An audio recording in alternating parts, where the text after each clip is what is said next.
Jadi sebelum itu kita akan memulakan majlis ini dengan menjemput saudara Qayyum untuk mengepalai bacaan doa. Falyatafaddal mashkura.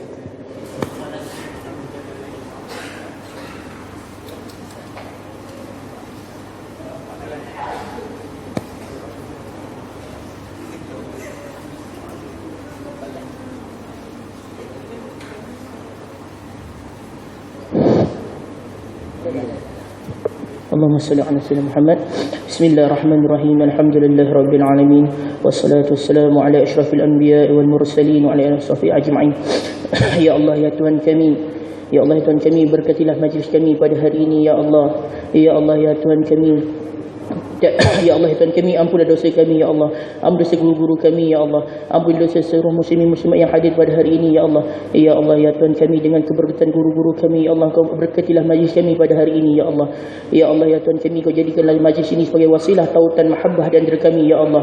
Ya Allah, ya Tuhan kami, jauhkanlah perkara-perkara keburukan daripada majlis kami ini, ya Allah.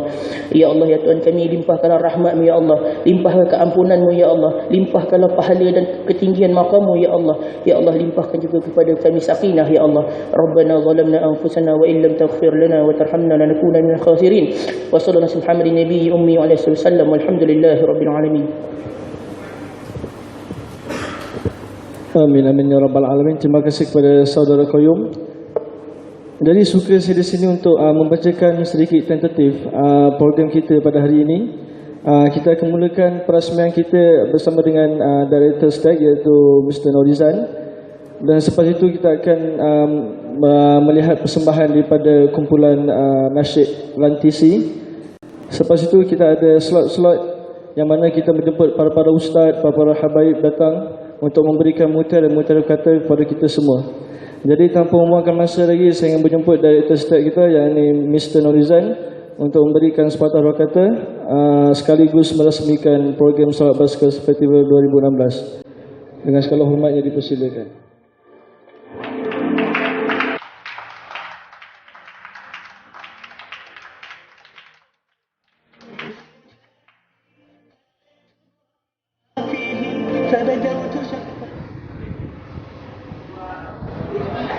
Assalamualaikum warahmatullahi wabarakatuh.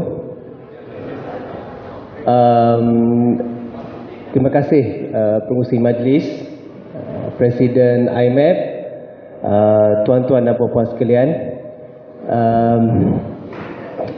Selawat Basker ini adalah antara tema yang saya rasa contemporary, sebab selawat biasanya kita tengok kita orang buat biasanya dekat masjid, surau-surau, tapi kita buat secara yang different daripada yang biasa, kan? Sebab sebenarnya nak gather masyarakat muda ni bukan senang, especially bila kita buat program-program dekat masjid ke, kita tengok kedatangan warga muda ni agak kurang sikit, so dengan adanya cara-cara yang begini, at least kita dapat mempengaruhi budak-budak muda. Kita tengok dengan basker sekarang kan, pasal pernah pergi di area-area town center, kita nampak basker, dan artis-artis basker pun dah start ada, dah wujud dah. Jadi selawat basker ni agak baru, kita tak pernah dengar lagi, tetapi kita mempunyai artis ISC sendiri dalam bidang nasyid, dan dibawakan nanti untuk persembahan mereka. Baru-baru ni mereka memenangi satu program yang dijalankan di Queen College University Insania. Di sana ISC memenangi acara nasyid lelaki dan perempuan. Satu ucapan tahniah lah untuk para nasyid kita.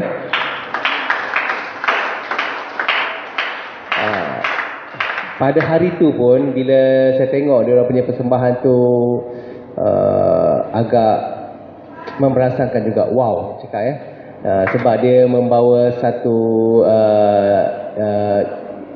cakap tu dimensi baru dalam bidang nasyid.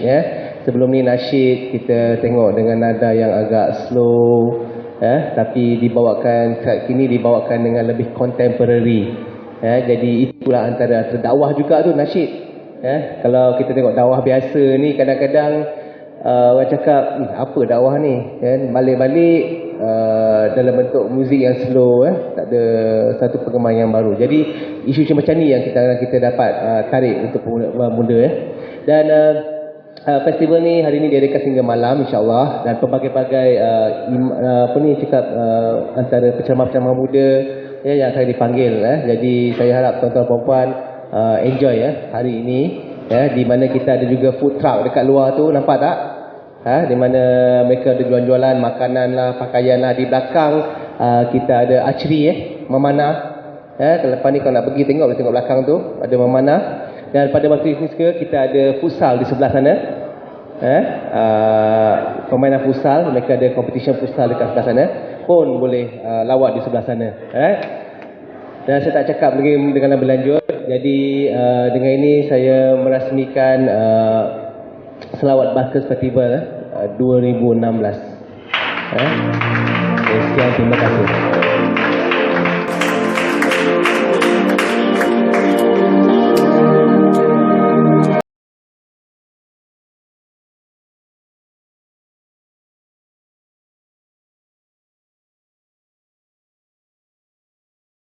Jazakallah khairan jazak kepada director state kita, Mr. Norizain.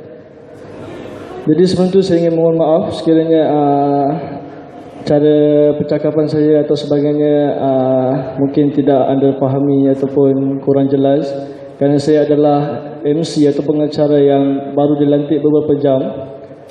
Jadi saya akan cuba habis baik seperti AC Mizan, tidak pun seperti Azmi Haji Nawawi, insyaAllah. Jadi untuk pengetahuan semua, pada 20 hari bulan 2 Kolej Islam Antarabangsa telah menghantar kumpulan nasyid yang bernama Rantisi untuk mewakili Kolej Islam Antarabangsa IIC ke Queen. Jadi untuk pengetahuan semua, kita telah menaungi tempat pertama siswa dan siswi. Jadi jika kita dengar berita yang baik ini, jangan dengar saja, kita nak lihat juga persembahan dia.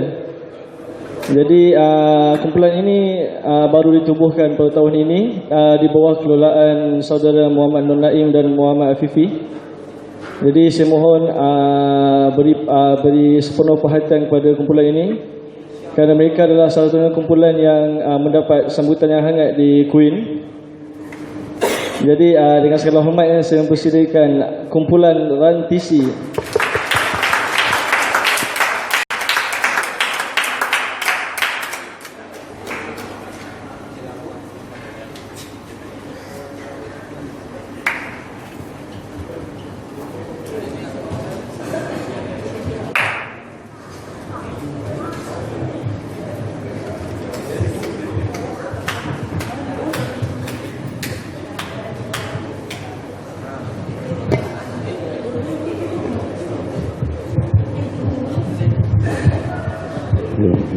Terus tu.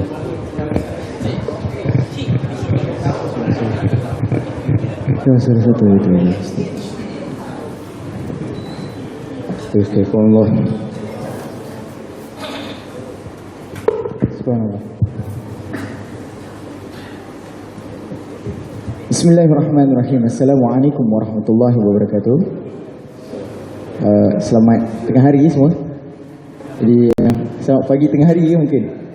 Jadi kami daripada kumpulan Rantisi, iaitu mewakili kumpulan nasyid IIC, ini ingin mempersembahkan dua buah lagu. Di mana lagu yang kami akan tujukan ini adalah lagu yang kami bawa semasa di IPTIM tempoh hari, dan mudah-mudahan insya-Allah moga anda semua terhibur.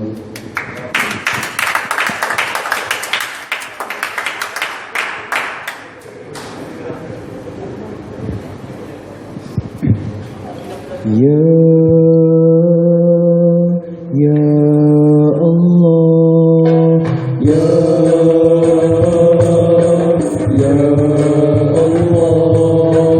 Ya Allah,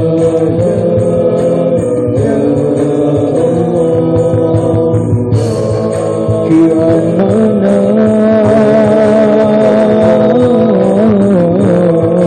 dan kesejahteraan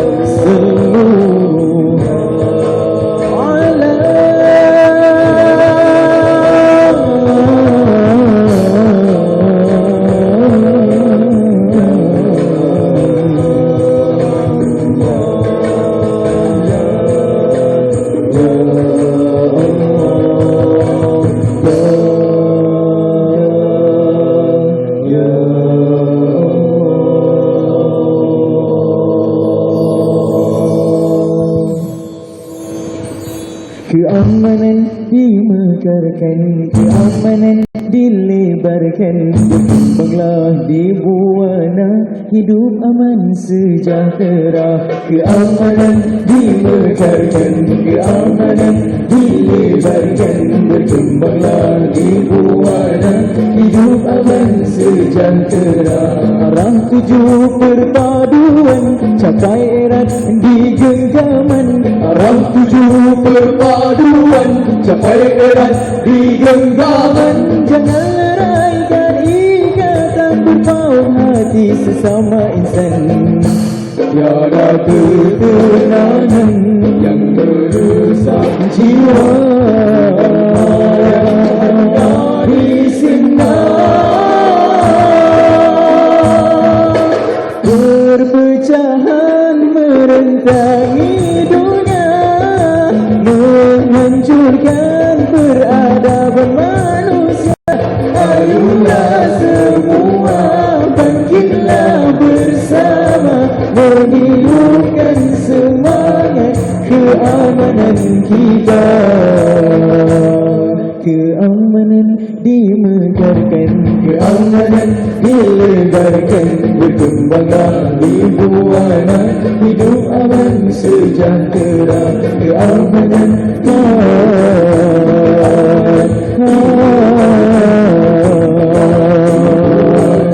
hidup aman sejahtera.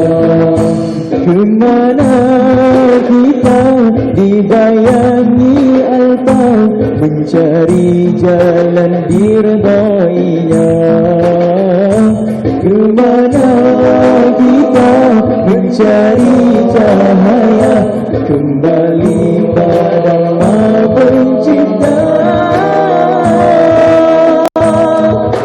Berpeganglah Al-Quran dan Sunnah, bawa ke arah hidup yang cerah. Ayolah manusia amalkan isinya, pastilah keamanan bersinar meraja. Keamanan, keamanan, keamanan, keamanan, keamanan, keamanan,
berjuanglah kita capai kemajuan, meniti kehidupan, hadapi cabaran.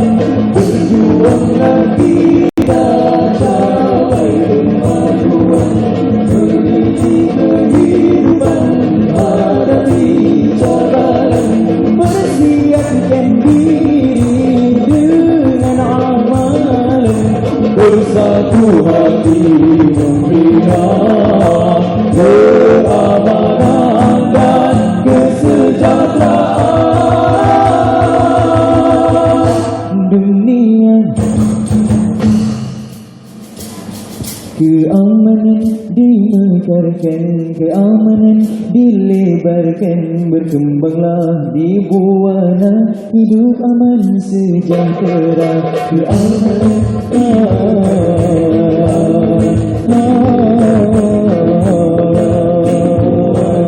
hidup aman sejahtera.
Oh, you stand up, say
Terima kasih sekali lagi kepada kumpulan nasyid Rantisi. Berikan satu tepukan untuk kumpulan dah yang telah mengharumkan kolej kita. Jadi saya minta supaya sahabat saya bersabar untuk menunggu slot yang seterusnya bersama Ustaz Kekanda Azri untuk memberikan sedikit mutara kata.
Kami harap anda boleh bersabar dan kekalkan tempat duduk anda sehingga tamat slot yang ini. InsyaAllah kami berceramah akan datang dari dalam 5-10 minit ini.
Tentu saya ingin mempromosikan beberapa buku yang penting.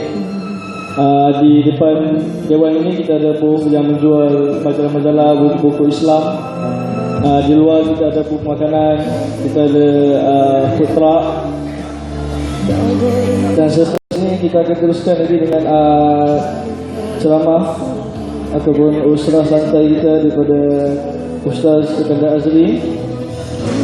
Dan seterusnya kita akan bersama Ustaz Fauzi Al-Yamani. Dan seterusnya kita akan lihat dan salat zuhur.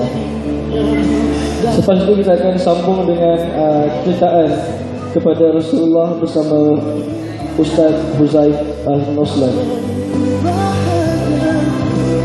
Jadi dengan segala hormatnya saya menjemput Ustaz Iskandar Azri untuk naik ke pentas, mengambil tempat, mengambil nafas dahulu. Sementara saya membela di hadapan.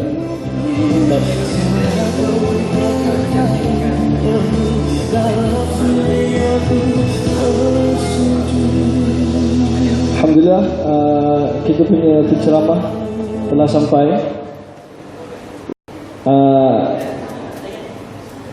Saya kira tadi ini soal penyanyi rock atau kita punya siapa-siapa tadi. Saya berminat dengan cara pemakaian ustaz ni, dengan rambutnya. Jadi insya-Allah saya perkenalkan ustaz ni. Kita Ustaz Iskandar Azri, yang mana gemar kami melihat beliau di majlis-majlis, terutama sekali majlis di Ta'lim Darul Murtaza pimpinan Habib Ali Zainal Abidin. Dan beliau akan memberi ceramah yang bertajuk Anybody Can Dakwah. Maksudnya sesiapa pun boleh berdakwah, tidak kira dia lelaki, dia muda, tua ataupun pelbagai usia lagi. Jadi tanpa membuang masa, saya menjemput Ustaz Iskandar Azri dengan ceramahnya bertajuk Anybody Can Dakwah, falyatafaddal mashkura. Assalamualaikum warahmatullahi wabarakatuh.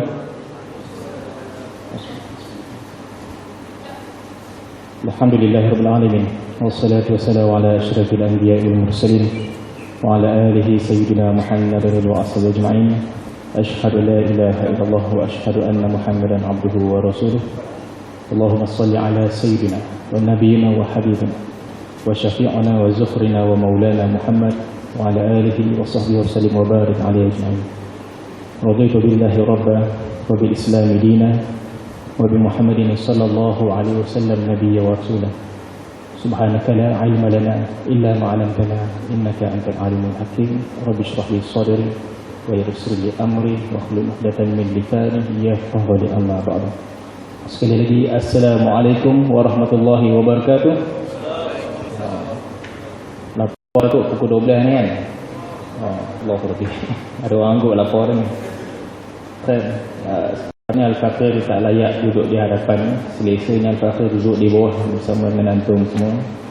Selayaknya guru-guru mulia kita yang duduk di sini, Al-Fakir sekadar memenuhi permintaan, bukan di atas kelayakan, bukan di atas ilmu yang ada, tetapi sekadar mengutip kemampuan apa yang ada pada diri ini, kesempatan yang sempat dikutip daripada guru-guru mulia kita, daripada guru-guru kita yang membahaskan tentang bagaimana kita menzahirkan sifat kehambaan dalam diri kita yang selama ini kita tak rasa pun diri kita hamba, hatta ada yang kita merasakan diri kita seolah-olah raja.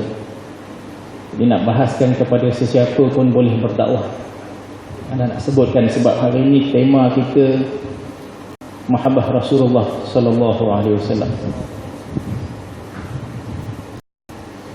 Kepada siapa lagi kita nak labuhkan rasa kasih kita?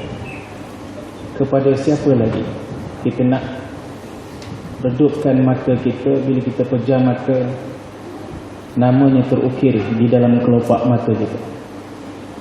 Pernah rasa tak macam tu? Allahu Akbar. Nak dapat perasaan macam ni bukan sekadar kita tengok video. Yang sekarang ni popular video apa ya? Janam-janam. Baju apa? Orang tahulah kita. Jadi kawan-kawan duk sebut. Saya dalam WhatsApp tu keluar benda tu. Tapi tak faham. Kalau kita boleh menonton filem, kita boleh menonton drama, sehinggakan drama tu boleh menjintik-jintik hati kita sampai kita tak dapat tahan mengalir air mata kita. Di manakah adab kita sebagai seorang pemburu cinta Rasulullah sallallahu alaihi wasallam bila mana dituturkan namanya Nabi Muhammad sallallahu alaihi wasallam, kita rasa kebal. Bagaimana maksud rasa kebal? Nothing. Nama yang bila disebutkan biasa dah dengar. Nama yang disebutkan semalam pun dah ada orang sebut. Semalam ustaz tu pun sebut. Semalam Habib ni pun sebut. Semalam Masyah yang ni pun sebut. Dia jadi normal. Tetapi kenapa bila kita lihat kepada guru-guru kita, bila menyampaikan tentang nama yang cukup istimewa ini, nama yang cukup indah, nama yang cukup cantik sekali, yang sebelum ini tidak terpinjam oleh orang-orang terdahulu ni, tak ada. Tak ada terpinjam, tak ada dipakai nama ini oleh orang-orang terdahulu. Dan nama ini menjadi tawassul di dalam doa. Nabi yang pertama, makhluk Allah Subhanahu wa taala yang diturunkan daripada syurga. Bertawassulnya baginda dengan nama ini. Nama apa? Muhammad sallallahu alaihi wasallam. Bertawassul kepada nama ini dalam nak memohon keampunan Allah Subhanahu wa ta'ala. Kita gandingkan dua perkara yang saban hari kita pegang, yang tidak boleh kita tak sebut. Kalau tidak kita lafazkan, maka tidak sah agama yang kita anuti.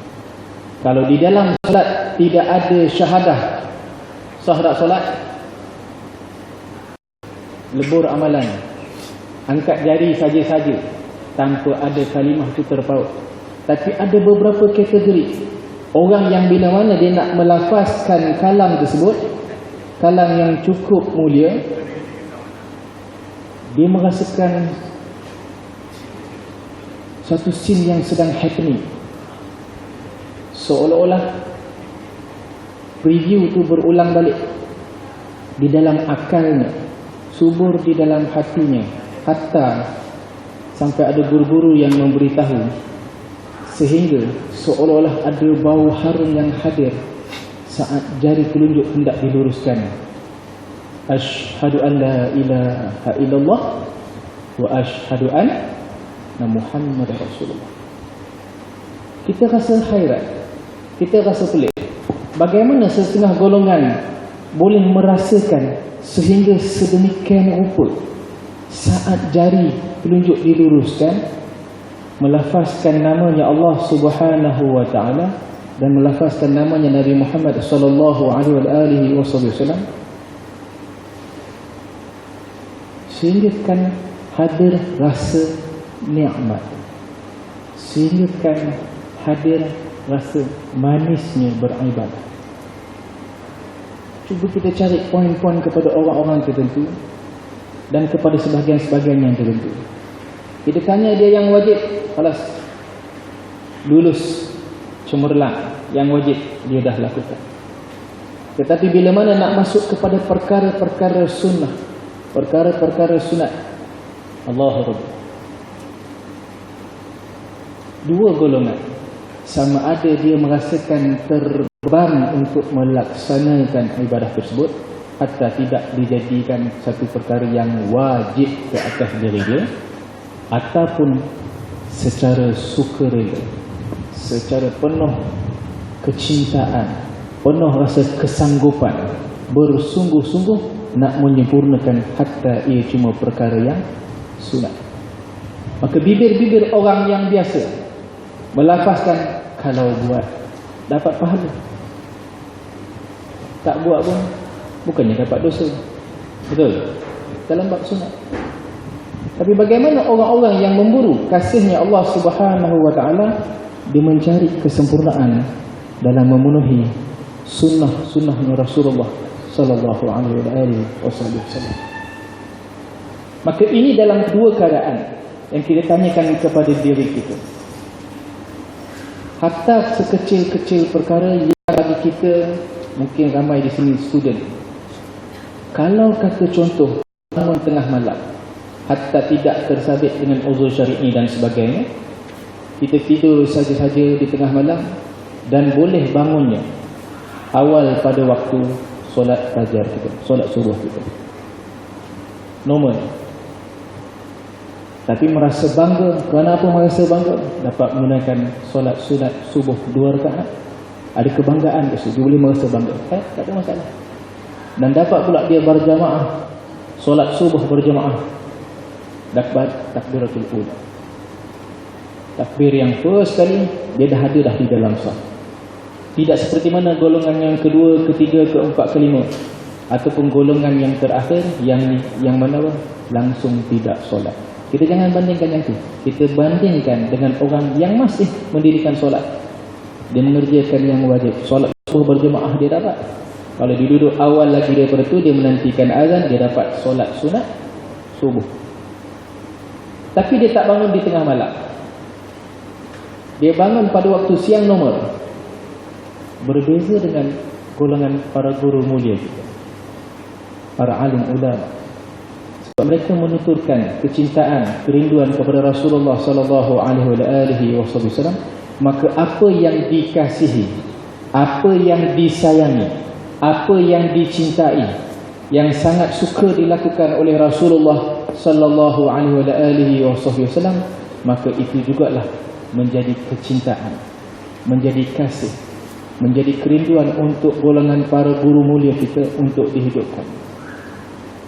Orang-orang yang terlebih dahulu, para sahabat, para tabi'in, para tabi'in, bagaimana mereka dengan rasa tetapkan pada diri sendiri tanpa ada sebarang paksaan hidup megah.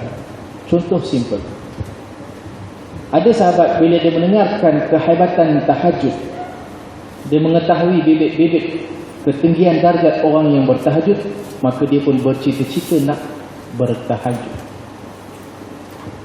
Zaman sekarang, tolong angkat tangan siapa yang tak ada handphone.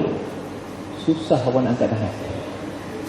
Susah orang nak angkat tangan nak beritahu diri dia tak ada handphone. Handphone mana yang tak ada jam loceng? Angkat tangan. Susah juga nak angkat tangan. Handphone ada jam loceng. Baik. Jadi yang sebelum itu pula ada jam loceng yang biasa.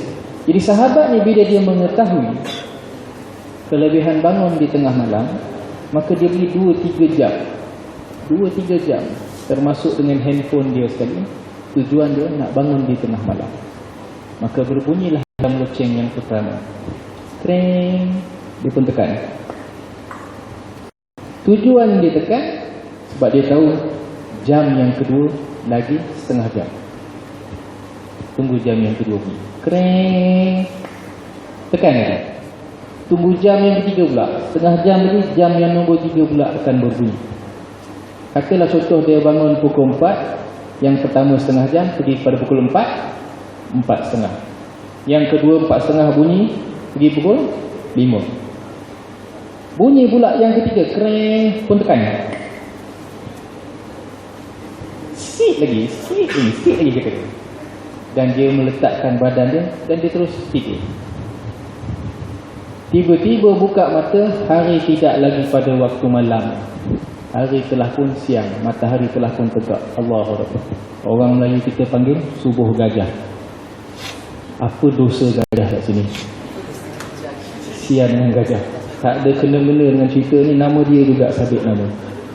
Awak yang tak bangun subuh, saya yang dapat nama. Marah gajah. Dan dia bangun pun ala kadar. Bangun dengan duduk dahulu, duduk sekejap, mentuk. Dah lepas subuh habis. Dan dia berdiri, lembik langkah dia, long light, tertak. Masuk ke dalam bilik air. Ambil uduk, mandi sekian apa dah, sebagainya dah membersihkan diri, sembahyang. bersahaja solat. Tidak ada perasaan bersalah. Pertama, bukan sahaja ke atas perasaan bersalah, di atas solat subuh yang wajib ke atas diri kita, tak ada rasa bersalah, normal, janji buat. Apatah pula perkara sunat, nak bangun pukul 4 pagi, nak bangun pukul 5 pagi, Allahu Akbar. Di manakah kita? Adakah kita seperti mana nenek ataupun tok kita dahulu? Cuba tanya diorang bangun subuh macam mana, bangun pukul 4 pagi, pukul 3 pagi macam mana? Ada handphone? Ataupun minta tolong siapa-siapa tolong telefon rumah, zaman masa telefon berdering, kering dulu. Ada? Orang kampung, telefon pun tak ada. Atau minta jiran sebelah tolong ketuk pintu rumah, pun tak ada. Tapi tahu-tahu dah pun qiyam, tangan telah pun rapat membacakan surah-surah, membacakan kalam Allah. Syahdu pula baca dalam keadaan tenang, dalam keadaan tertib, sehingga bila sujud, Allah dia memanjangkan sujudnya, panjang lama sujud, baru duduk di antara dua sujud, dan bila sujud lagi panjang lagi sujudnya, Allah Akbar. Bila mana dia selesai solat, dia minta keampunan Allah Subhanahu wa taala yang sesungguh-sungguhnya. Kita merasa hairan bila mana ada guru-guru kita terdahulu mengamalkan zikir-zikir. Ilahi lastulil firdausi a'la. Ingat tak? Zikir tu ingat tak? Nak bagi tahu diri kita ni tak layak nak masuk syurga. Tapi sanggup tak nak masuk neraka? Tak sanggup juga. Dalam keadaan itu minta juga keampunan Allah Subhanahu wa taala. Orang yang begini siapa dia? Bila kita tengok dadanya penuh dengan Al-Quran, Al-Hafiz, Allahu Akbar. Bila kita ingat Allah, orang yang menghafaz hadis-hadis, dan dia menghidupkan sunnah. Bila dia bangun di tengah malam, dia berzikir dengan zikir tersebut, dia minta betul-betul dengan Allah Subhanahu wa taala. Dia mengaku pula diri dia tak layak masuk syurga, walaupun hafaz Quran, walaupun hafaz hadis. Dia kata diri dia tak layak masuk syurga, walaupun pada hari itu terlalu sedikit kesilapan yang dia buat. Dia mengatakan diri dia tak layak untuk masuk syurga, hatta memang cukup sangatlah tak sanggup pula nak menghadapi azab Allah Subhanahu wa taala. Bagaimana dengan golongan yang mempertikaikan zikir tersebut? Zikir tersebut dipertikaikan, belum dipertikaikan siapa orangnya, zikir tersebut. Dia merendahkan diri dia kepada Allah Subhanahu wa taala. Dia membuat pengakuan kepada Allah Subhanahu wa taala. Allahu Akbar. Sedangkan dia menjaga bibir-bibirnya, tidak lain tidak bukan menghidupkan apa yang ada di dalam Al-Quran, menghidupkan apa yang ada di dalam hadis. Dan dia bangun pula di tengah malam, dia membuat pengakuan, dia menzahirkan apa yang terbit di dalam hatinya. Datang satu golongan yang bangun tengah malam pun tidak, datang satu golongan yang di bibirnya hafaz Al-Quran pun tidak, datang satu golongan yang hadis-hadis cuma dapat secara WhatsApp, secara online. Ni zaman Facebookiyah, Instagramiyah, WhatsAppiyah, apa lagi? Datang golongan-golongan yang begini mempertikaikan. Bagaimana seorang hamba Allah tadi itu sujud kepada Allah Subhanahu wa taala dalam keadaan menjaga sunnah-sunnah Nabi sallallahu alaihi wasallam, dan dia membuat pengakuan kepada Allah Subhanahu wa taala atas diri dia yang tak layak masuk syurga, tak sanggup masuk ke neraka dengan azab yang cukup berat Allah Rabbi. Maka ya Allah, kurniakanlah kepadaku keampunan-keampunan-Mu. Minta benda yang pelik-pelik ke? Minta Ferrari ke? Minta rumah banglo ke? Minta kapal terbang ke? Minta handphone ke? Tak. Yang diminta keampunan Allah Subhanahu wa ta'ala. Ini adalah orang yang sering menjaga hati dia dalam bab apa? Dalam bab bercinta dengan Allah Subhanahu wa taala. Bila dia bersahaja Allah Rabb, tidak lain tidak bukan dia akan tanya pada dia juga, apa sunnah yang dapat aku sempurnakan pada waktu ini? Apa perkara-perkara yang dapat aku hadirkan pada tubuh badan ini sehingga boleh mengundang pahala-pahala atau boleh memadam dosa-dosa? Berbanding dengan kita orang awam Allah Rabbi, bila datang satu amalan kita tanya, ada dalil? Ada dalil? Ini dalil ni, betul ke dalil ni? Siapa periwayat dia? Kitab apa ambil? Nombor berapa hadis? Allah Rabbi. Walaupun di dalam keadaan kita yang zaman sekarang ini penuh dengan fitnah, orang alim juga dilihat sebagai suatu fitnah. Kepada siapa? Kepada orang yang tak alim. Lepas ni kalau adik-adik sekalian, kakak-kakak sekalian, adik-adik sekalian jumpa pula Al-Fakir di luar, mungkin tak ada kopiah, tak ada serban, mungkin dengan t-shirt, mungkin dengan seluar panjang biasa, duduk dengan sahabat-sahabat, rambut macam durian, rambut macam rambutan, rambut macam orang Perak panggil penyapu rumah, belah tengah dia ada rambut, kiri kanan tak ada. Bagaimana mereka ini nak mendapat sharing, seperti mana mudahnya kita share di Facebook, seperti mana kita mudahnya share di WhatsApp, di Instagram dan sebagainya. Bagaimana mereka juga nak mendapat perkongsian rasa cinta kepada Allah Subhanahu wa taala atau cinta kepada Rasulullah sallallahu alaihi wasallam? Bagaimana agaknya nak bercampur dengan sahabat-sahabat yang macam ni? Kena pula kita duduk dengan mereka, Allah Rabbi, tidak lekang, tidak putus perkara-perkara yang kita rasakan kita kalau buat teruk sangatlah aku. Macam itulah ayat dia. Tapi bila mana mereka buat biasa sahaja pun begitu, jangan dihukum mereka seolah-olah selamanya bermaksiat.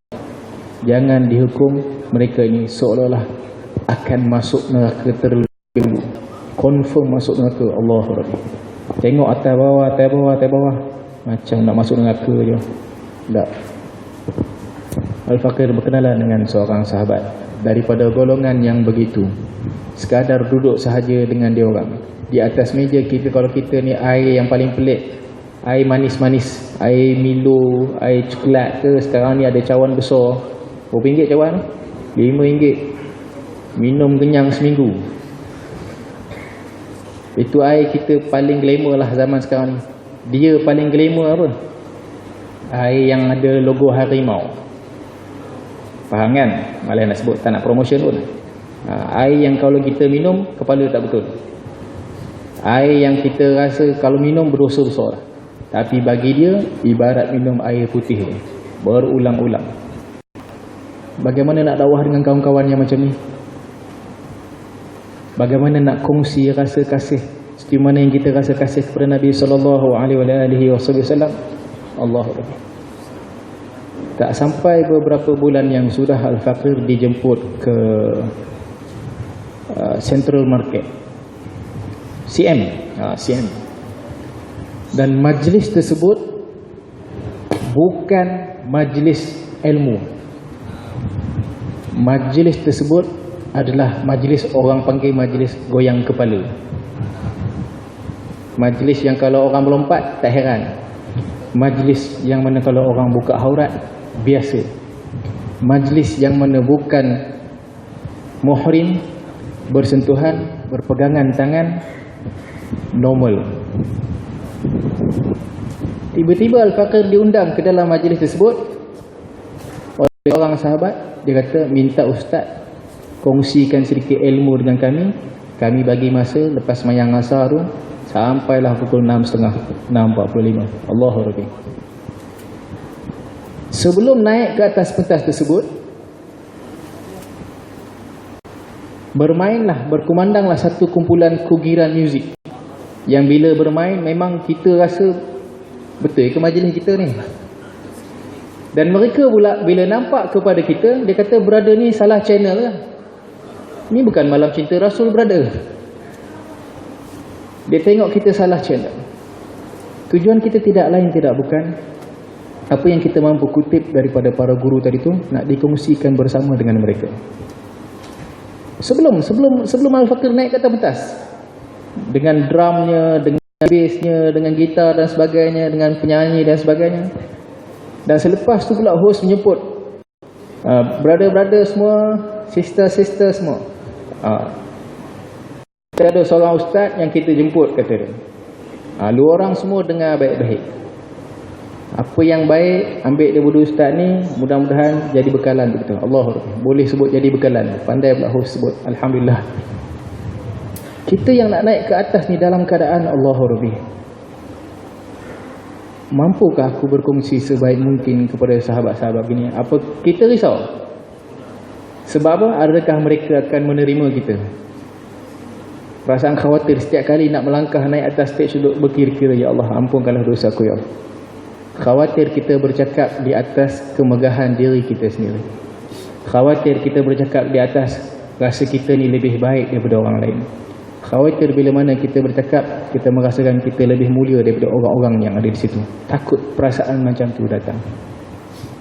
Tapi bila mana naik ke atas pentas, seperti biasa, jual beli diteruskan. Macam kita kat luar tu, ada gerai-gerai. Jadi stage ni di hadapan gerai-gerai tersebut. Orang ni berjalan, orang ni jual beli, orang ni selfie, orang ni gelak ketawa, orang ni huha-huha cakap kuat ni. Suara dia sama dengan suara mic kita. Tingginya suara dia. Dalam perasaan yang hadir, minta kepada Allah Subhanahu Wa Taala yang pertama lindungi perkataan-perkataan yang dikeluarkan.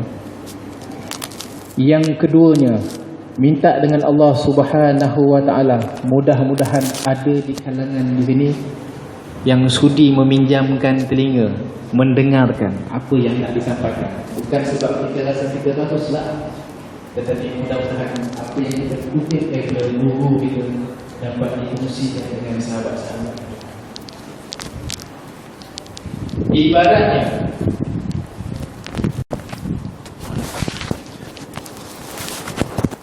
seolah-olah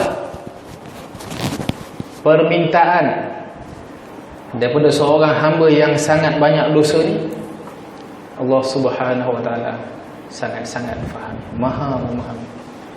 Maka diturunkan hujan. Kita lagi risau bila hujan siapa nak dengar? Bila hujan siapa yang akan pinjamkan telinga? Rupa-rupanya ada hikmah hujan yang turun. Bayangkan orang yang sebelum ini duduk di bawah kemah kerana takutkan hujan. Bila masa makin lama hujan turun, dia berganjak ke hadapan. Berganjak ke hadapan. Dan Al-Fakir pun yang duduk di bawah stage ada bumbung, berganjak ke hadapan lagi. Sehingga kan hujan pun kena. Tak ada rasa takut dengan hujan. Dan terlupa pun hujan tu akan membasahkan. Terlupa sifat hujan hari ini adalah membasahkan. Kenapa? Seronok melihat ada di kalangan hamba-hamba Allah yang meminjamkan telinga dan diam. Tu je dulu. Sedangkan free hair, pernah tengok keadaan yang mana sebegitu? Hari itu mengajar Al-Fakir bahawa sesungguhnya dalam keadaan kita, jangan kita menghukum orang ni nak dengar ke tak nak dengar.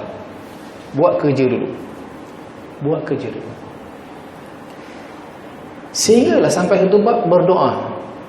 Masuk di dalam bab berdoa, alhamdulillah semua yang hadir dalam majlis tersebut boleh berhenti daripada urus niaga, jual dan beli. Itu nombor satu. Yang keduanya, alhamdulillah sama-sama boleh menadah tangan berdoa. Dan doa-doa yang dititipkan bukan kerana kebaikan yang ada Al-Fakir lah, mengharapkan perhimpunan, walaupun pada hari itu perhimpunan yang Allah Subhanahu Wa Taala saja yang maha mengetahui. Bagaimana titik pertemuan antara positif dengan negatif boleh duduk kat situ, seperti mana bateri yang kita nak letak di dalam jam loceng tadi. Maka mengalirlah di antara keduanya. Dan sehinggakan kedengaran suara-suara yang mengaminkan doa adalah daripada mereka-mereka yang selama ini sepanjang majlis berjalan dari itu mereka sibuk dengan urusan jual beli. Allahu Rabbi. Dan bila selesai daripada majlis, ada daripada kalangan yang datang berjumpa menangis teresak-esak, menyatakan sungguh dia tidak menyangka bahawa dalam majlis tersebut yang bukan majlis ilmu asalnya, dia berkata dia akan menemui Islam di situ. Allahu Akbar. Sungguh dia tidak menyangkakan dia akan mengutip ilmu pada hari tersebut. Sungguh dia tidak menyangkakan bertepatan dengan hajat-hajat dia telah disampaikan di dalam doa-doa. Kalau awal-awal lagi kita dapat tahu majlis tersebut adalah bukan majlis kita, seperti mana ukhti-ukhti sekalian, sahabat-sahabat sekalian, para ikhwan sekalian yang dikasihi Allah SWT, kita tengok golongan yang tertentu, kita tak campur dah dengan dia orang, kita duduk geng-geng warak sesama kita sahaja, apakah ilmu itu akan tersebar luas? Tak. Apakah mereka akan rasa perkongsian tentang kasihnya Allah Subhanahu Wa Taala? Apakah mereka akan merasakan perkongsian tentang pengorbanannya Rasulullah sallallahu alaihi wasallam? Tak. Kita ambil daripada segi bab bagaimana perasaan cinta tadi ni, kalau tidak dibuka mulut, betul Nabi bagi tahu, kalau berkenan dengan seseorang, khabarkan kepada dia. Kasih kepada seseorang, maklumkan kepada dia. Barulah dia rasa dia dikasihi. Maka begitu juga dengan sahabat-sahabat tadi. Bila kita duduk dengan dia, dia kata, ni salah channel ni. Ni bukan malam cinta Rasul ni. Tapi bila duduk dengan dia, datang soalan-soalan yang nak ditanyakan. Datang persoalan-soalan yang boleh, kalau boleh pada hati dia ni, nak dicerahkan. Bukan kerana kita alim, bukan kerana kita pandai, tetapi dia merasakan ada bahagian hak dia di dalam pertemuan tersebut. Sudahkah kita lupa bagaimana Sayyidina Bilal bin Rabah radhiyallahu anhu menzahirkan kecintaan kepada Allah Subhanahu wa taala? Apakah dizahirkan cinta tersebut pada waktu yang bersenang lenang? Apakah dizahirkan rasa kasih sayang tersebut pada waktu bermewah-mewah? Tak. Sayyidina Bilal bin Rabah dibalingkan di atas muka bumi yang panas, matahari di atas kepala, dan diletakkan batu yang besar menghimpit ke atas dadanya sehingga tidak boleh bergerak. Kalau kata contoh, dibuka tangan ni nak bergerak, tak boleh. Lupakah kita kalam yang dilafazkan oleh Sayyidina Bilal bin Rabah? Ahad, ahad, ahad, tidak putus-putus kalam tersebut. Pengakuan yang begitu hebat kepada Allah Subhanahu wa taala sebagai Allah Tuhan yang Maha Esa tak akan terbit sekiranya tidak ada rasa kecintaan yang begitu hebat. Takkan nak sebut saja-saja je. Untung di dunia, apa maksud untung di dunia? Jangan dikenakan musibah yang macam tu. Kalau engkau keluar daripada agamamu, melepaskan peganganmu, kami akan membela kamu, kata orang-orang Arab jahiliyah. Tapi apa jawabnya Sayyidina Bilal bin Rabah radhiyallahu an? Ahad, ahad, ahad. Kecintaan dia dengan Allah Subhanahu wa taala. Bagaimana kecintaan dia dengan Rasulullah sallallahu alaihi wasallam? Sebut tentang perkara tadi, sebab ahad, ahad, ahad. Di sini ulama mengkiaskan hukum bila kita mendengar orang berzikir mengatakan hu. Pernah dengar kan? Hu. Seperti mana perkataan ahad tadi itu nisbahnya kepada Allah Subhanahu wa taala, begitu jugalah zikir hu tadi itu bila mana disebahkan kepada Allah Subhanahu wa taala, insya-Allah Allah terima. Sayyidina Bilal bin Rabah sebut ahad, ahad, ahad. Ada sebut Allah. Ahad itu pengakuan itu dulu. Allah tu yang Maha Esa. Maka zahir daripada kecintaan yang sangat tinggi. Begitu juga kecintaan kepada Rasulullah sallallahu alaihi wasallam. Boleh kita bayangkan suatu keadaan bila mana telah pun wafatnya Rasulullah sallallahu alaihi wasallam, bukan selang beberapa hari, baginda baru sahaja dikebumikan. Baginda baru sahaja selesai dikebumikan, dimakamkan. Bagaimana perasaan Sayyidina Bilal bin Rabah nak azan? Kekasihnya dah tak ada. Menggeletar tangannya. luruh jantungnya nak melafazkan kalam yang dizahirkan oleh seorang kekasih kepada diri dia tentang kecintaan kepada Allah Subhanahu wa taala yang begitu tinggi. Sampai dikhabarkan dengan Sayyidina Abu Bakar As-Siddiq tentang bagaimana beliau memerdekakan Sayyidina Bilal bin Rabah. Adakah kerana Allah ataupun untuk diri kamu sendiri? Sayyidina Abu Bakar As-Siddiq sebut kerana Allah. Maka biarlah aku membuat keputusan untuk diriku. Sayyidina Bilal bin Rabah, kalau kita bahasa kita kata sebut, merajuk, bawa hati ke bumi Syam. Kenapa tak sanggup tinggal lama di bumi Madinah setelah wafatnya Rasulullah sallallahu alaihi wasallam. Tengok rumah Nabi, Allahu Akbar. Dalam satu riwayat menceritakan ulama-ulama berpesan, bila nak naik ke menara, nak dilantunkan azan, akan melalui biliknya Rasulullah sallallahu alaihi wasallam terlebih dahulu. Tak tercekam di hati. Kekasih harta dia tinggal rumah kosong. Allahu Akbar. Bila nak azan pula, di dalam azan tersebut ada namanya Nabi Muhammad sallallahu alaihi wasallam. Maka dia membawa diri ke bumi Syam. Selang beberapa lama beliau tak balik.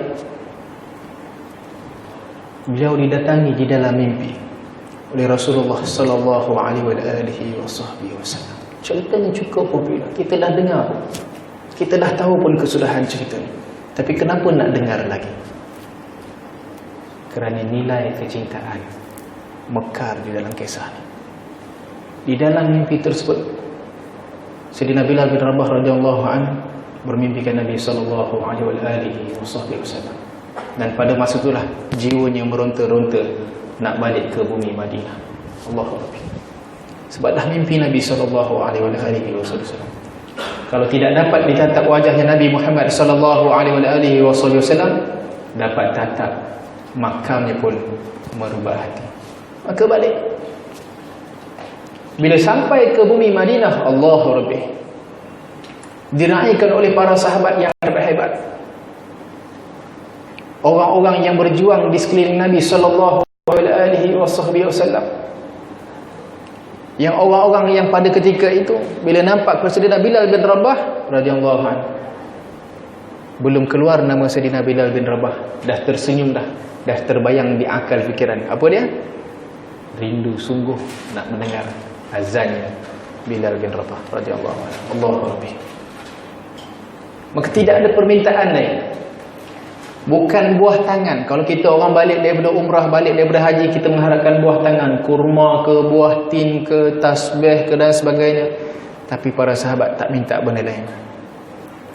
Dah salam, peluk, cium, lepaskan kerinduan. Dan hati ni nak tanya ni, ke dah ada orang lain tanya dah?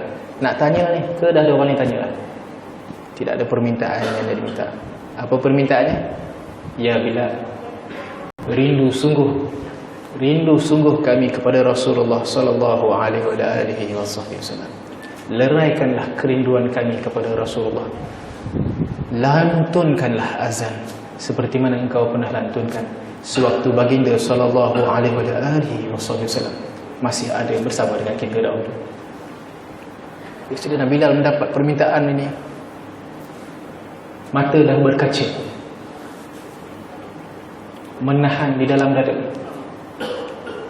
Ada guru-guru yang menceritakan dia menjawab dengan begitu tegas, la, sorry, tak boleh minta lah yang tu. Minta lagi seorang sahabat, seorang lagi minta, ramai-ramai minta. Kecewa sungguh. Bukan minta benda mahal-mahal, bukan minta benda yang kena beli, minta azan sahaja. Minta azan, sedangkan sahabat-sahabat dah pun berhimpun nak mendengarkan azannya Sayyidina Bilal bin Rabah seperti mana adanya Rasulullah sallallahu alaihi wasallam. Soalan, kenapa sahabat-sahabat ni minta? Kenapa sahabat-sahabat minta azan? Kerana seperti mana Sayyidina Bilal bin Rabah menyebutkan kalam ahad, kecintaan dia kepada Allah Subhanahu wa taala begitu tinggi, maka begitu tinggi jugalah kecintaannya para sahabat kepada Rasulullah sallallahu alaihi wasallam, sehingga tidak perkara lain yang tak melainkan azan. Dia bertegas, la, tidak. Sehinggalah tercegatnya Sayyidina Bilal bin Rabah, tiba-tiba terhidu satu bau haruman yang sangat-sangat dia kenal. Macam kenal bau ni. Rupanya di kalangan ramai-ramai sahabat yang berhimpun di hadapan Sayyidina Bilal bin Rabah, hadir dua tubuh yang kecil, berlari-lari anak nak berjumpa dengan Sayyidina Bilal bin Rabah. Kedua-duanya datang terus memaut, berpelukan kepada Sayyidina Bilal bin Rabah. Bertambah tebal kacanya Sayyidina Bilal bin Rabah bila melihatkan kedua tubuh ini memeluk kecil. Apa permintaan? Sungguh kami merindukan datuk kami, merindukan Rasulullah. Wahai pakcik, lantunkanlah azan seperti mana engkau diperintahkan melantunkan azan sewaktu baginda. Allahu Rabbi. Kalau permintaan orang-orang lain boleh ditolak, tetapi permintaan dua tubuh kecil ini yang ada harumannya. Kenapa ada harumannya kepada Sayyidina Hasan dan Husain? Kerana inilah dua tubuh yang selalu dikucuk sangat oleh Rasulullah sallallahu alaihi wasallam. Dua tubuh kecil ni minta kerana bau tersebut satunya, dan yang keduanya kerana darah yang mengalir di dalam tubuh Sayyidina Hasan dan Husain. Allahu Rabbi. Bila diminta tak ada perkara lain, maka cuba dia nak dilantunkan azan. Dalam keadaan nak melantunkan azan, seolah-olah dia memerhatikan setiap yang ada di hadapan. Seolah-olah merasakan apakah kalau dilantunkan azan ini akan sama seperti mana yang ada Rasulullah sallallahu alaihi wasallam. Nak tak nak dilantunkan juga atas permintaan kekasih yang sangat dikasihi, orang yang sangat dikasihi oleh Rasulullah sallallahu alaihi wasallam, Sayyidina Hasan wal Husain radhiyallahu anhu. Allahu akbar, Allahu akbar. Saat akan azan, Allahu Rabbi, orang-orang yang berada di bumi Madinah, yang duduk di dalam bumbung-bumbung rumah mereka kedengaran macam pernah dengar azan. Ini azannya Bilal bin Rabah. Bila mendengar ini azannya Bilal bin Rabah, apakah telah dikembalikan Rasul kita? Apakah telah diperkenankan doa-doa kita? Maksudnya apa? Seolah-olah bila kedengaran azannya Sayyidina Bilal bin Rabah tadi, seolah-olah doa mereka agar dikembalikan Rasulullah sallallahu alaihi wasallam itu diperkenankan. Allahu akbar, Allahu akbar. Sahih. Bila semua keluar daripada rumah.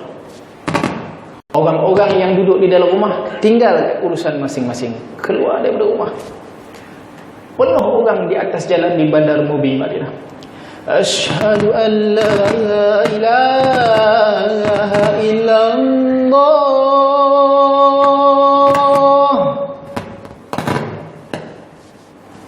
Bergegar jantung-jantung, seolah-olah dipanggil. Ya Rasulullah, aku datang. Ya Bilal, tunggu, aku datang. Langkah yang perlahan makin lama makin laju. Asyhadu an la ilaha illallah.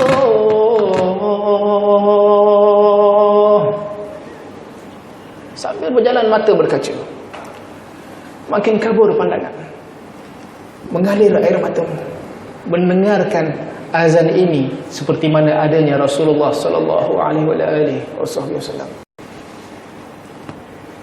Dalam menyampaikan azan tersebut, Sayyidina Bilal bin Rabah juga terbayangkan Rasulullah sallallahu alaihi wasallam. Sebab apa? Akan masuk kepada kalam yang ini. Asyhadu anna Muhammadar Rasulullah.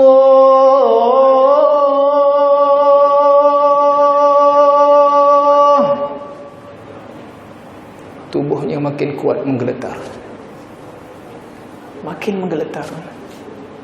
Tak mampu lagi nak menyebut nama Nabi Muhammad sallallahu alaihi wasallam kerana teringat sewaktu aku melantunkan kalam ini, orang inilah yang begitu memuliakan aku. Allah. Asyhadu anna Muhammad Asyhadu anna Muhammad Asyhadu anna Muhammad Rasulullah.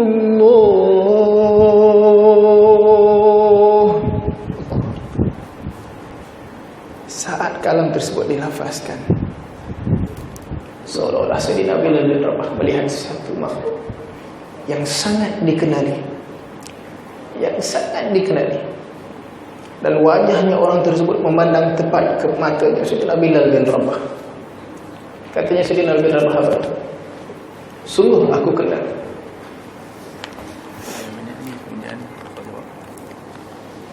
Sungguh aku kenal wajah yang memandang.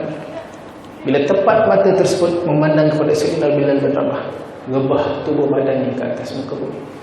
Sehingga sahabat-sahabat yang sedang teresak-esak mendengar azan tersebut terkejut, menyangkakan Sayyidina Bilal bin Rabah jatuh sakit. Allahu Akbar.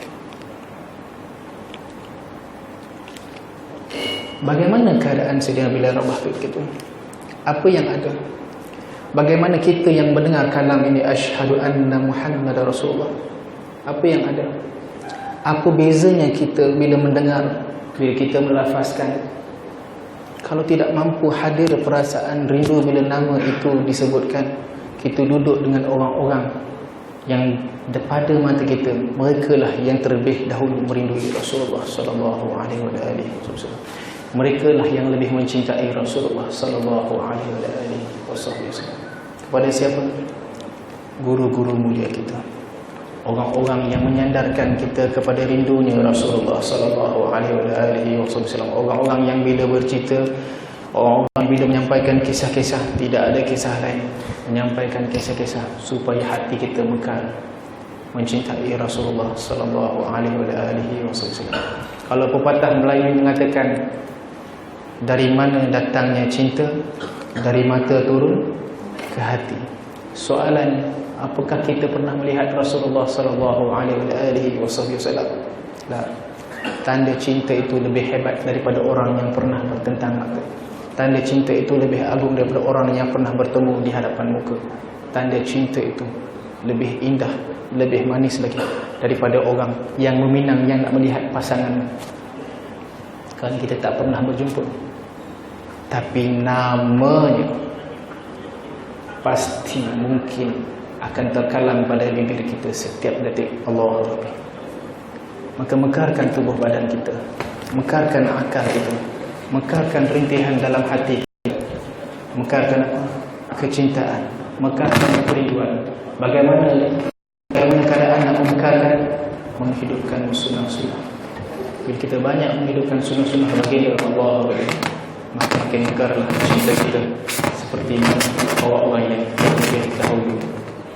Banyak berkorban untuk Rasulullah sallallahu alaihi wasallam. Khair, insyaAllah kita ada soalan sedikit lagi.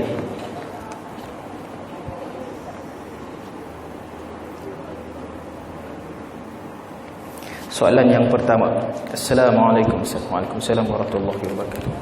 Saya nak tanya, saya ada bertalaki dengan seorang syekh di mana beliau berkata, perempuan ketika solat tidak sah sekiranya memakai telekung, tetapi hanya memakai t-shirt lengan pendek di dalam, kerana aurat boleh dilihat dari bawah.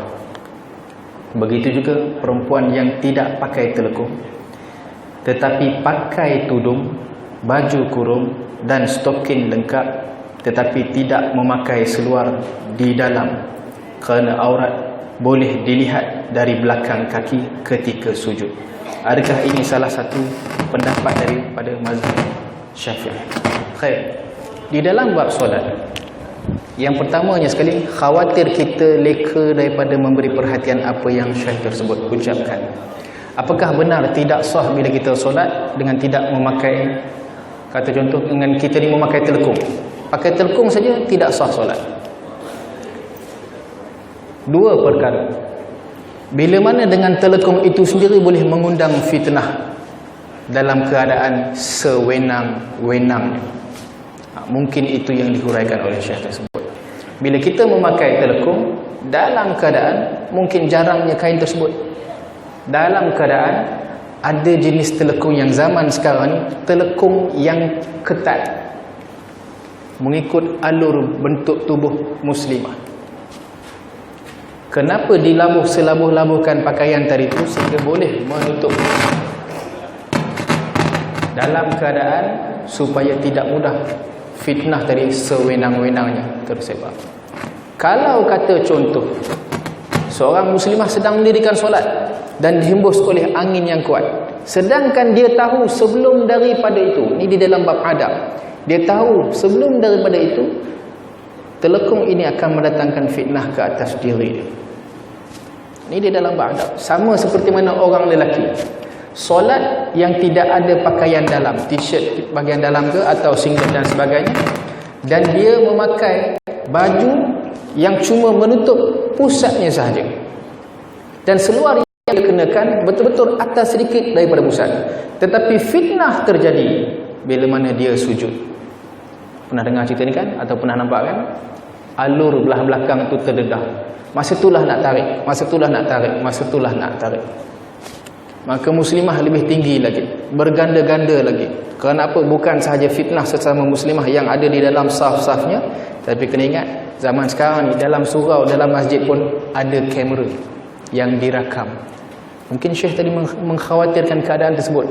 Kalau kata contoh dah tahu dah pakaian tersebut mengundang fitnah, tambah pula kamera rakam. Tujuan kamera merakam adalah untuk memastikan keselamatan.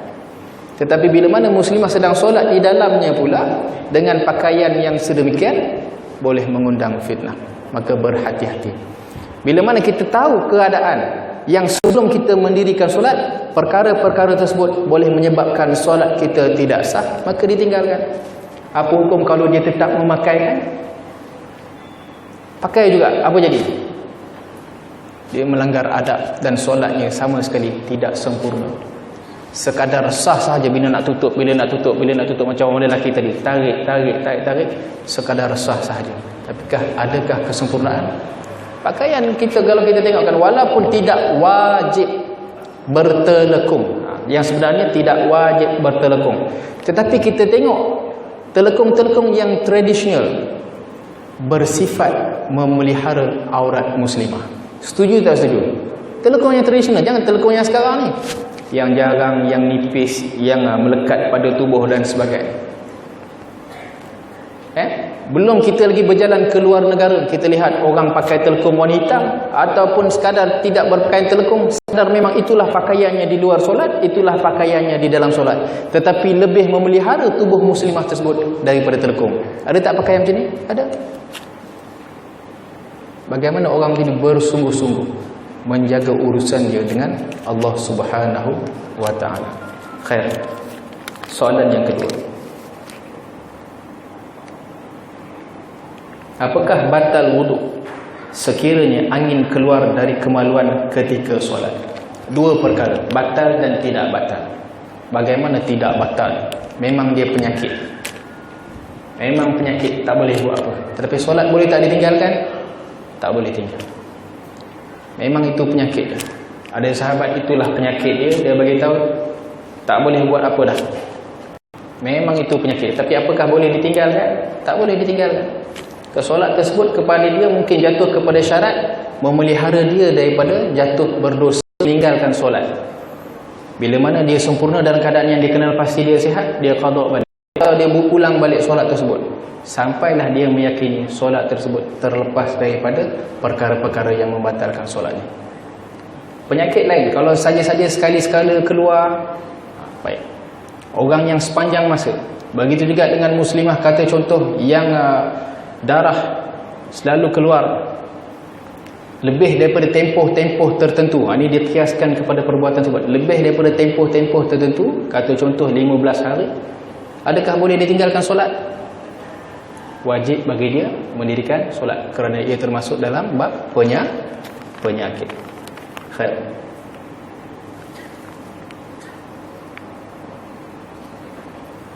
Apakah pendapat Ustaz dengan statement seseorang yang mengatakan bahawa kekemasan pakaian kurang penting, tetapi yang paling penting mempunyai hati yang baik dan berisi, sedangkan Islam juga menganjurkan kekemasan tersebut? Khair. Bagaimana orang boleh jadi kemas? Bermula daripada dalaman. Kemas bukan untuk pandangan manusia terlebih dahulu, tetapi pandangan Allah Subhanahu wa taala terlebih dahulu. Maka bila dalam keadaan dia berniat begitu, kemas supaya dipandang mulia oleh Allah Subhanahu wa taala. Bukan kemuliaan itu ada pada diri dia, tak. Supaya tidak mengundang fitnah, supaya dia tidak mendatangkan kejelekan pada mata orang lain. Maka itu tuntutan pada diri dia. Kemas. Belum cerita lagi hati.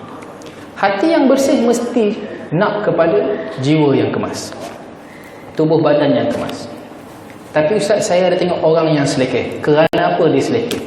Ada orang hati dia bersih, tetapi dia selekeh sebab apa? Mungkin selepas dia melakukan kerja tertentu, mungkin selepas dia beriadah, berurusan dengan perkara-perkara yang sukar dan sebagainya, dan selepas itu dia memperkemaskan kembali diri dia.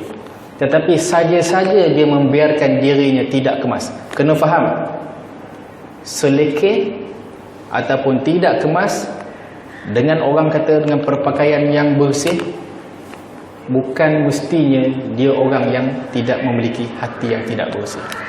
Contoh, dalam keadaan dia memang selekeh, kita jumpa dengan orang-orang yang di tepi jalan, orang-orang miskin, tidak mampu mempunyai pakaian yang bersih.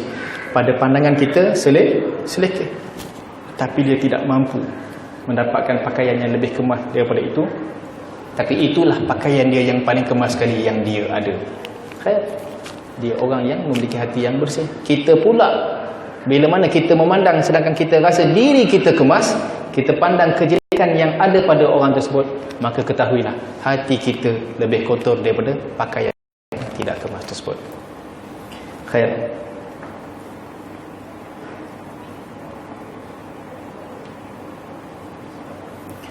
Apa pendapat Ustaz dalam satu isu agama mempunyai pelbagai pendapat yang masing-masing mempunyai dalil yang kukuh dari Al-Quran dan Sunnah? Apakah tindakan kita sebagai orang awam? Satu soalan yang baik.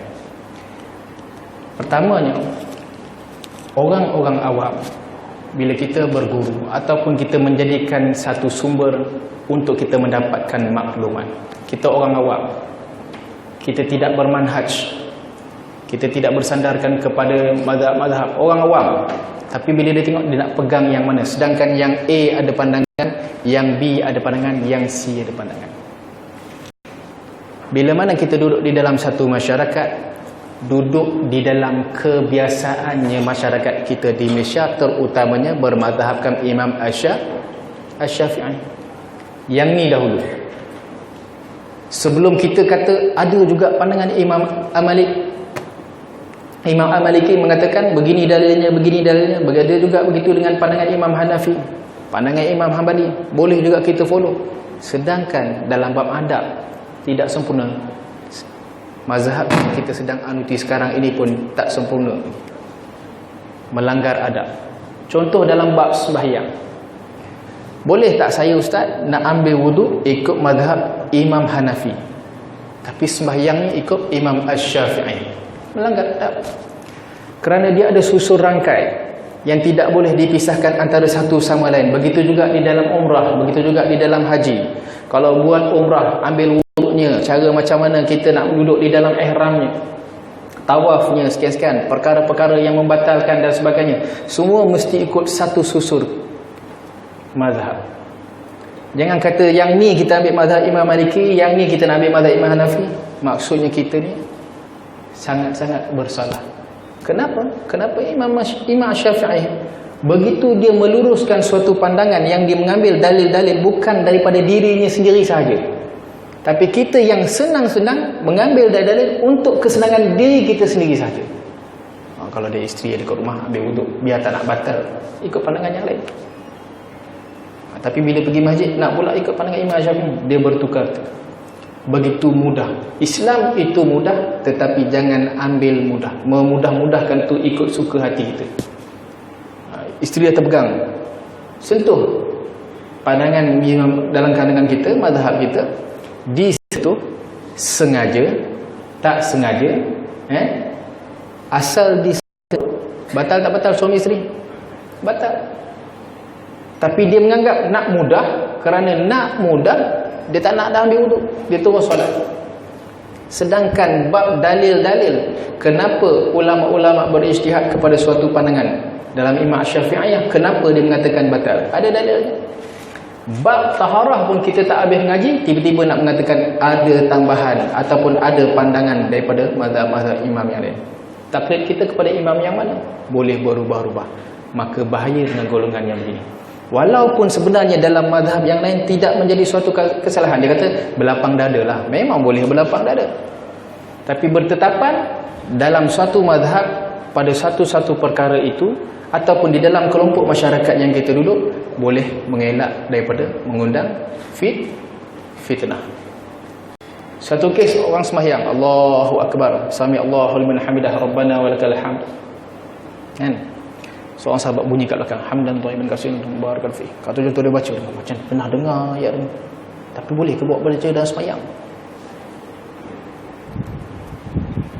Dia menyalahkan sahabat tu. Habis sembahyang dia kata salah, tak boleh, ada dalil. Tapi dalam mazhab Imam Syafi'i tak ada masalah. Dia kata tak boleh. Ataupun doa kunut. Nak baca Allahumma hdina fi man hadait, dia seorang-seorang tak nak angkat tangan. Khalas, tak ada masalah. Tapi selepas tu dia pergi serang orang yang menadah tangan, baca doa kunut. Ini pandangan yang salah. Jangan diserang. Kita pula baca doa kunut, tengok kawan tu tak angkat tangan doa kunut. Jangan serang kawan tu pula. Ini beza kefahaman kita. Dia bila duduk di dalam suatu kelompok, berhati-hati bila ada satu pandangan luar yang kita tak pernah bawa sekalipun, ataupun jarang kita dapati sepanjang kita berguru dengan guru-guru kita. Maka kita sebagai orang awam yang duduk di dalam masyarakat kita biasa bertahlil, tak ada masalah buat tahlil. Tiba-tiba ada orang datang halang, apa nak buat? Telah menjadi kebiasaan kami di dalam mazhab Imam Asy-Syafi'i untuk orang-orang di sini khususnya menghidupkan tahlil. Tidak ada larangan, tak ada masalah. Orang-orang yang kata contoh duduk di dalam majlis selawat dan sebagainya, dia kata mana dalil? Kita orang awam buka YouTube, apakah YouTube tersebut disampaikan oleh orang-orang yang berpandangan seperti mana kita? Tidak juga. Begitu juga Facebook. Kadang-kadang PM, kau ada tak ustaz yang macam ni. Dia pun pernah cakap. Hanya kerana dengar ataupun baca daripada WhatsApp sahabat yang menyatakan pernah, ataupun dulu ada disebut sekian-sekian, sedangkan kita tidak bertalaqi secara berterusan. Bertalaqi sekali je. Talaqi sekali dengan seorang hamba Allah A, seorang guru A, talaqi dengan orang ni sekian-sekian, lepas tu buat pandangan sendiri. Allahu Rabbi. Sedangkan imam-imam bila kata contoh nak berijtihad di atas suatu pandangan, berapa ramai ulama dibahaskan supaya perkara tersebut boleh dihidupkan di dalam mazhabnya. Bukan kerana dia bersahaja buat satu kan, ini adalah pandanganku, maka orang-orang yang di sekelilingku wajib mengikuti tempat aku. Apa yang aku buat kena ikut apa yang aku buat. Ada buat macam tu tak? Tak. Dia orang yang paling hampir di dalam zaman-zaman yang kata contoh dijamin oleh Nabi SAW. Zaman yang selamat kata Nabi, zaman Nabi. Selepas itu zaman sahabat, selepas itu zaman tabi'in, selepas itu zaman tabi'in. Kita datang daripada zaman yang bila? Kita buat keputusan kita sendiri. Atas dasar apa? Atas dasar tahu dalil-dalilnya.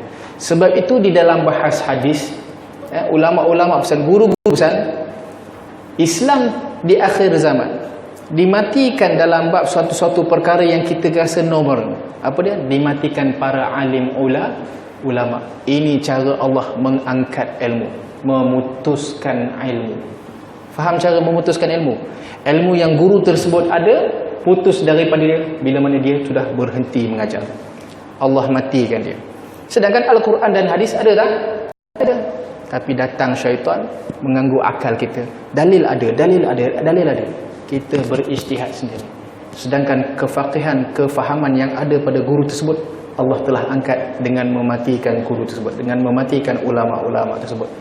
Jadi jangan mudah pesongkan kebiasaan yang kita buat dengan hanya dalil-dalil kecil yang jarang-jarang kita jumpa, ataupun perkara yang was-was yang datang daripada luar, tiba-tiba nak mengelocakkan suatu amalan yang telah lama dihidupkan oleh amalan masyarakat di sini, terutama kita mengikut mazhab Imam Asy-Syafi'i. Kenapa kita mengikut mazhab Imam Syafi'i? Boleh tak ikut mazhab imam yang lain? Boleh. Tapi macam sebut tadi lah, tiba-tiba awak seorang-seorang tak nak baca kunut, tiba-tiba awak pergi marah orang yang baca kunut, atau marah kepada orang yang baca Yasin malam Jumaat, sedangkan dia dah biasa dah. Kebiasaan. Sehingga ada orang yang mahir baca Yasin lebih daripada baca surah Al-Kahfi. Dia jadi mahir, faham mahir. Biasa dah, sebut ayat ni, ayat ni, ayat dia menjadi mahir. Tapi bila nak baca surah Al-Kahfi, dia perlahan-lahan membacanya, merangkak-rangkak dan sebagainya. Sebab belum menjadi kebiasaan. Orang terus marah. Itulah. Orang sunnah Nabi baca surah Al-Kahfi, bukan baca surah Yasin. Yasin ni ambil daripada mana? Komik ke? Yasin ambil daripada mana? Surat khabar ke? Yasin ambil daripada mana? Majalah-majalah ke? Yasin juga salah satu surah-surah daripada Al-Quran. Pegang kepada apa kelebihan orang yang membaca Al-Quran? Sudahlah. Hadis yang umum. Maka kita sebagai orang awam perlu juga menetapkan pandangan kita yang selama ini ada di dalam masyarakat. Jangan diubah-ubah sewenang-wenang. Bukan tak boleh ubah, sewenang-wenang. Ada suatu ketika dan perkara itu boleh diubah. Ada imam, kalau kata contoh, barang siapa yang pernah menunaikan ibadah umrah, solat tamakninah, dia tidak melafazkan doa kunut, tapi dia menghormati orang yang di belakangnya membaca doa kunut. Tamakninahnya panjang. Betul? Dia tunggu kadarnya sekian panjang, sekian panjang, sekian panjang. Maka orang belakang sudah selesai baca, maka dia sujud. Tak ada masalah. Tapi adab kita pula bila kita sampai ke tempat orang, kita baca, kata contoh, kita nak baca orang tu terus dah sujud. Takkan kita nak sebut subhanallah. Maka kita mengikuti kebiasaan orang di situ. Kerana ini perkara sunat muakkad. Perkara yang ditinggalkan tidak sangat merosakkan sembahyang sehingga menggugurkan perkara-perkara yang wajib contohnya. Tetapi sangat-sangat dituntut. Ketinggian sunat muakkad sangat-sangat dituntut. Sampai ulama kata hampir-hampir saja dia menjadi wajib. Hampir, tapi tak wajib. Rugilah kita tak nak baca. Kalau kita faham kehendak-kehendak yang mana sesuai dengan apa yang imam-imam kita beri garis panduan, insya-Allah mudah-mudahan. Kalau boleh jangan berguru seorang sahaja. Sebab itu guru-guru pun dia akan suruh berguru kepada orang-orang yang lain. Guru yang ni bagus bahagian ni, yang ni bahagian ilmu balaghah ni, sekian-sekian ni nahunya, sekian-sekian, ni bab hadis ni Al-Quran dan sebagainya. Kita baru pegang bab apa? Kita baru tak habis kitab Indahnya Hidup Bersyariat. Yang tu je. Tak keluar kepada masalah-masalah yang lain pun. Khair, insya-Allah. Ada soalan? Nak buka soalan? Taylor, alhamdulillah. Okey, kalau ada apa-apa selepas ni insya-Allah kita bersua kembali. Al-Faqir mohon ampun, mohon maaf di atas segala kekurangan yang terdapat dalam majlis ini. Yang keduanya di atas ilmu-ilmu yang sangat-sangat sedikit. Apa yang Al-Faqir kongsikan tidak banyak ayat-ayatul Quran, tidak banyak ayat hadis. Tapi apa yang Al-Faqir nukilkan di sini adalah mudah-mudahan kita mengangkat rasa cinta kita, rasa rindu kita kepada Rasulullah sallallahu alaihi wasallam.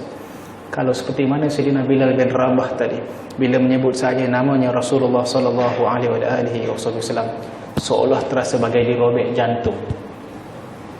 Kita yang mengaku kita cintakan Rasulullah sallallahu alaihi wasallam, dengar cerita yang ini pun tak menyentik hati kita. Amalan-amalan sunnah pun tak tergerak hati kita nak buat. Sedangkan kita semua bercita-cita nak masuk ke dalam syurga.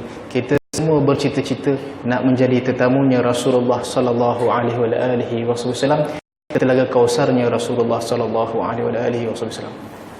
Jadi siapakah kita? Walaupun kita orang awam, tetapi kita memegang satu pendapat dalam keadaan kita belajar, bercita-cita untuk bertemu dengan Rasulullah sallallahu alaihi wasallam, duduk bersama dengan orang-orang yang alim, duduk bersama dengan orang-orang yang soleh, dan daripada mereka ada amalan-amalan tertentu kita hidupkan. Dan istiqamah, suatu perkara yang hari ini kalau dijentik dengan fitnah akan gugur. Tetapi orang yang istiqamah itulah sebenarnya dia mempunyai kekuatan cinta yang luar biasa. Istiqamah. Walaupun sekadar kita kata nak buat selawat 10 pagi, 10 tengah hari, 10 petang, 10 malam, 10 nak tidur. Walaupun kita kata nak baca surah ini sekian-sekian pada surah tertentu ni sekian, sikit, tapi setiap hari tidak kita tinggalkan. Berbeza dengan orang tunggu bulan Ramadan baru menangis. 11 bulan tak ada Ramadan, penuh dengan maksiat, penuh dengan dosa. Maka rugilah kita. Dalam WhatsApp, dalam Facebook, semua dah bagi tahu Ramadan tinggal berapa hari lagi? 100 hari. Sekejap je dah nak puasa balik dah. Persoalannya, Ramadan yang kita telah pun lalui yang sudah, bagaimana dia mendidik hati kita sehingga bertemu ke Ramadan yang akan datang. Sedang orang lain setelah pun, inilah masa dia, zaman dia bersiap sedia untuk menghadapi Ramadan yang akan datang. Diperhebatkan dengan amalan-amalan sunat yang lain supaya Allah izinkan dia bertemu dengan Ramadan yang akan datang. Sedangkan kita ni bercita-cita apa? Dah habis nanti bulan ini, bulan akan datang, bulan yang akan datang pula akan bertemu Ramadan. Mudah-mudahan bertemu dengan Ramadan. Amalan sama saja. Jadi bila datang Ramadan dengan Ramadan, tergandingkan yang dahulu dengan sekarang. Bagaimana Ramadan aku dahulu, bagaimana Ramadan yang sekarang, dan kita gandingkan dengan yang lain pula. Ya, mudah-mudahan perhimpunan kita yang pendek dan yang singkat ini, perhimpunan kita yang bersahaja dan santai ini, sedikit daripada apa yang kita dapat daripada majlis ini, mudah-mudahan banyaklah manfaatnya. Mudah-mudahan kecintaan kita, kerinduan kita, kesungguhan kita nak berjumpa dengan Nabi Muhammad sallallahu alaihi wasallam terpahat dalam hati kita. Walau sedang kita lena, sedang nak lena, cuba sebut nama kekasih kita dalam keadaan kita berselawat, Allahumma salli ala sayyidina Muhammad wa ala ali sayyidina Muhammad, dan bercita-cita, ya Allah, andai aku mati di dalam tidurku ini, ya Allah, izinkanlah aku termasuk di dalam golongan yang disyafaati oleh kekasihmu Rasulullah sallallahu alaihi wasallam, disyafaati oleh Rasulullah di padang mahsyar nanti, dan melewati titian siratal mustaqim dengan begitu baik, dan dapat duduk bersama dengan orang-orang yang alim, orang-orang yang soleh di akhirat nanti. Bismillahirrahmanirrahim. A'udzubillahi samil alimi minasyaitonir rajim. Bismillahirrahmanirrahim. Alhamdulillahirabbil alamin wassalatu wassalamu ala asyrafil anbiya'i wal mursalin wa ala alihi sayyidina Muhammadin wa ashabihi ajmain. Allahu akbar, Allahu akbar, Allahu akbar walillahil hamd. Ya Allah ya Rahman Rahim, kami pandai hamba-Mu ya Allah, menadah tangan ya Allah, berhimpun di dalam majlis-Mu ya Allah, mengingati-Mu ya Allah. Ampunilah segala dosa-dosa kami ya Allah, dosa-dosa kami yang besar ya Allah, maupun dosa-dosa kami yang kecil ya Allah, dosa-dosa kami yang sengaja kami lakukan ya Allah, maupun dosa-dosa kami yang tidak sengaja kami lakukan ya Allah, dosa-dosa kami yang terang-terangan kami lakukan ya Allah, maupun dosa-dosa kami yang sembunyi-sembunyi yang kami lakukan ya Allah ya Rahman Rahim. Ampunilah bagi kami kesemuanya ya Allah ya Rahman Rahim. Begitu juga kedua orang tua kami ya Allah, ampuni dosa-dosa mereka ya Allah. Begitu banyak mereka mencurahkan kudrat mereka ya Allah dalam mendidik kami ya Allah, membesarkan kami ya Allah. Kasihanilah mereka ya Allah seperti mana mereka mengasihi kami ya Allah sejak kecil ya Allah ya Rahman Rahim. Ya Allah ya Rahman Rahim, jangan diluputkan ingatan kami ya Allah daripada mengingati-Mu ya Allah ya Rahman Rahim. Jangan diluputkan ingatan kami ya Allah untuk memuji-Mu ya Allah ya Rahman Rahim. Jangan diluputkan ingatan kami ya Allah untuk memohon keampunan-Mu ya Allah ya Rahman Rahim. Jangan diluputkan ingatan kami ya Allah untuk berselawat ke atas kekasih-Mu Rasulullah sallallahu alaihi wasallam. Ya Allah ya Rahman Rahim, kami mohon kepadamu ya Allah, jangan dikeraskan hati kami ya Allah, alirkanlah kelembutan ke dalam jiwa-jiwa kami ya Allah. Jadikanlah kami para perindu kekasihmu Rasulullah sallallahu alaihi wasallam, yang pada waktu malamnya kami bangun bertahajud kepadamu ya Allah, yang pada waktu malamnya kami menghidupkan sunah-sunah kekasihmu ya Allah ya Rahman Rahim, yang pada waktu malamnya kami membelai hati-hati kami ya Allah untuk sujud kepadamu ya Allah, untuk dipanjangkan sujud-sujud kami ya Allah, dan kami bercita-cita untuk kami putus nyawa di dalam amal ibadah kami ya Allah, daripada kami putus nyawa dalam melakukan maksiat-maksiat kami ya Allah ya Rahman Rahim.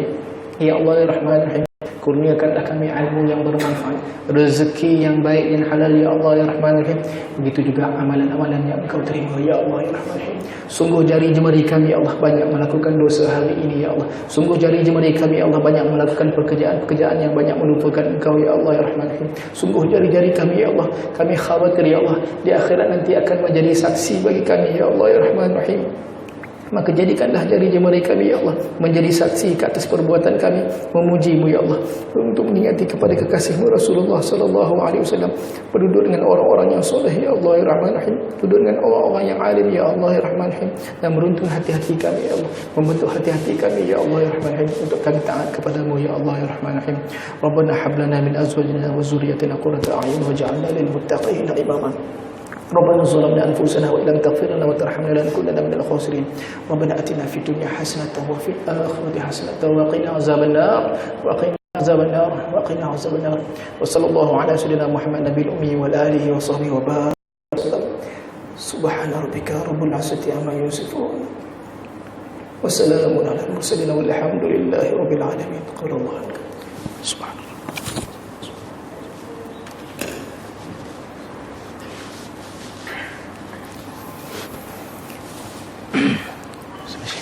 Sorry, hold on.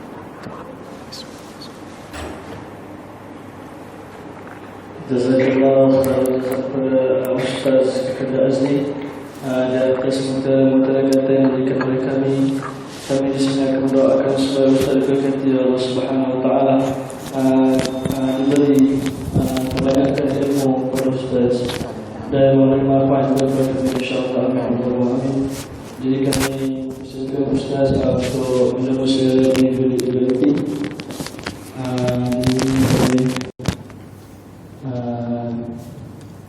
Saudara baru tertepal.